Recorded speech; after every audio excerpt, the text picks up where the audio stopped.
A seaplane rating allows you to break free from the confines of asphalt and fly places no land plane can take you. On the lakes, I like to say we have 360 runways. You got 360 radials, and you pick the wind direction. Today I'm flying a Cessna 185 with Brian Skanke, owner of Adventure Seaplanes. Brian and his instructors turn out many seaplane pilots every year from their locations in Florida and Minnesota. Brian is taking me through the basic maneuvers he teaches when giving seaplane instruction, and it's a good refresher for me. I got my seaplane rating with Adventure Seaplanes 2 years ago. So we start with a normal takeoff. Normal takeoff, usually use 20 degrees of flaps. You clear your area before takeoff. Lift your water rudders up.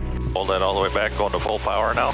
And once the nose comes up and rises up, it won't come up anymore. You got to release the back pressure on the yoke and then allow the nose to come over onto what position we call the step taxi.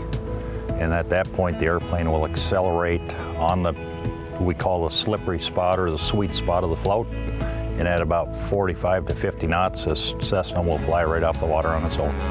After takeoff, the airplane flies like any other, but with a little more drag. The setup for landing is similar to flying a traffic pattern at an airport. When I turn to final, I reduce some more power, apply 30 degrees of flaps. Obviously we do our gumps check. Gases on both, good, plenty of fuel, undercarriage is up, gears up, 4 blue lights for water landing. And fly the approach about 70 knots in the 185 Cessna. And I carry about 1,500 RPMs right to the water. Makes a nice stabilized approach.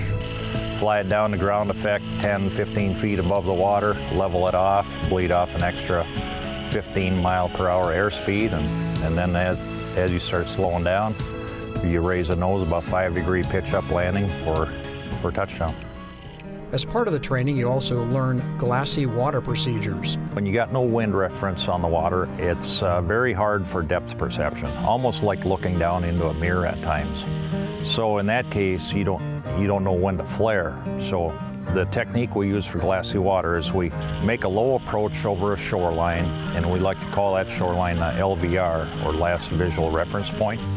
I like to go low approach, level it out at my LVR, and it's basically you set your pitch, you have your power set, and have a lot of patience. You just wait and you descend to the water at about 150 foot a minute descent rate.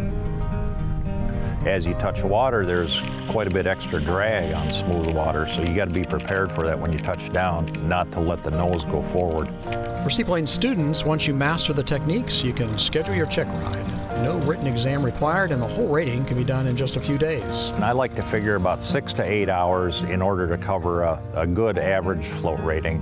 If you want to learn more, be more advanced, you can allow a couple extra hours, 8 to 10 hours, and you're going to know how to fly the float plane very well. Then you're ready to experience the endless adventure of seaplane flying, from skimming the lakes in Florida to searching for polar bears in Canada.